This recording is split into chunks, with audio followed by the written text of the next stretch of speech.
Scroll करते करते एक रैंडम ट्रेलर देखा जिसके इमोशंस टच हुए। इंटरेस्ट थोड़ा और बढ़ा जब देखा कि ये फिल्म अनुपम खेर की डायरेक्शन में बन रही है। कहानी है तन्वी की, जो ऑटिज्म से ग्रसित है। ऑटिज्म बोले तो एक डिसेबिलिटी जो क्रिएट होती है ब्रेन में कुछ डिफरेंसेस की वजह से। ये कुछ ऐसे स्पेशल चाइल्ड होते हैं जिनको प्रॉब्लम आती है सोशल कम्युनिकेशन में, बिहेवियर में, इंटरेक्शन में, और इनके अपने तरीके होते हैं सीखने, जानने, बिहेव एंड अटेंशन देने में। Okay, so back to trailer. Tanvi एक ऐसी लड़की है जो अपने यूजुअल लाइफ में अपने हिसाब से अपने तरीकों से बिहेव करती है, अपनी तरीके से बातें करती है, जिस तरह से वो समझती है कि उसे अच्छा लग रहा है तो सबको अच्छा लग ही रहा होगा। जिसके यूजुअल नॉन फनी जोक्स पे सब हंसते हैं, शायद दिल से भी। और तन्वी के दादा शायद कुछ ट्रेजेडिक रीजंस की वजह से उस पे थोड़ा खफा भी हैं, उससे थोड़ा निराश भी, जिस वजह से शायद उनकी जिंदगी से हंसी अब चली गई है। वो गुस्सा नहीं है, बस टूट चुके हैं, निराश हैं। जो टेंशन उनके फेस पे साफ झलकता है, शायद वो उनके पोती के साथ हुई रियलिटी को एक्सेप्ट करने में थोड़ा हिचकिचा रहे हैं और उस चक्कर में प्रॉब्लम्स का सामना कर रहे हैं अपने ही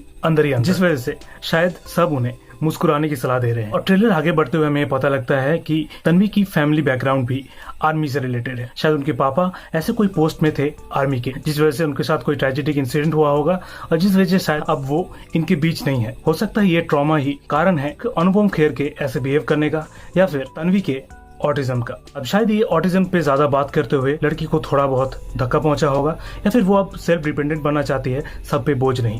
तो इस वजह से वो डिसाइड करती है ज्वाइन इंडियन आर्मी। अब इसके साथ साथ सबको थोड़ा धक्का भी लगता है कि एक ऑटिज्म से ग्रसित लड़की कैसे इंडियन आर्मी में जा सकती है, जो अपनी दहलीज ठीक से पार नहीं कर सकती, अपने लेस खुद नहीं बांधती, भूल जाती है। शायद ये कहीं ना कहीं ये बिलीव करना भी मुश्किल है कि ऐसे एक लड़की कैसे मिलिट्री की ट्रेनिंग ले सकती है। शायद बात हालात की भी नहीं, इक्वालिटी, जेंडर या फिर फैमिली बैकग्राउंड की भी नहीं, शायद मैटर मेडिकल कंडीशन की भी है, या फिर किसी अपने को खोने के बाद उतनी हिम्मत बाकी नहीं रहती कि दूसरे को खो सके, जो कहीं न कहीं सोचने पे मजबूर करती है। लेकिन शायद तन्वी को एहसास हो जाता है उसकी मेडिकल कंडीशन का, फिर भी उसके अंदर इतना बिलीफ है कि वो ये कर सकती है। और शायद वही ऑटिज्म वाली थिंकिंग को सबके बीच चेंज करने के लिए उसने ये आर्मी वाली डिसीजन लिया हो, जो आगे जाके उसका ड्रीम बन जाता है और उसे इनकरेज करने के बजाय उसे रिजेक्शन का सामना करना पड़ता है। लेकिन शायद उसका नॉर्मल ना होना, उसका ऑटिस्टिक होना उसे दूसरों से अलग बनाती है, और वही जिद, वही तरीका उसे अपने सपनों के करीब या फिर साथ चलने में मदद करे। तन्वी को शायद ये पता है कि वो क्या है और वो क्या हो सकती है। स्टीरियोटाइप्स, इन्हीं सब सोशल बैरियर्स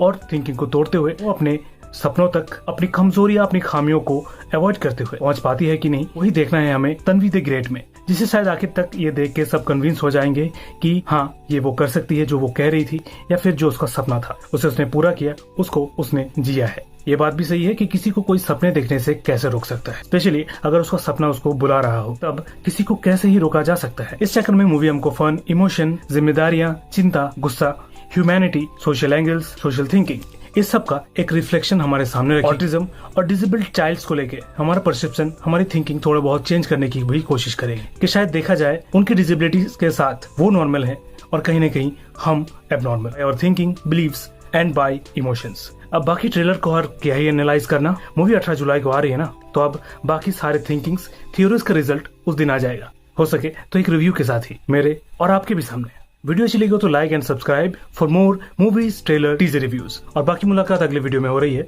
सो तब तक के लिए टेक केयर।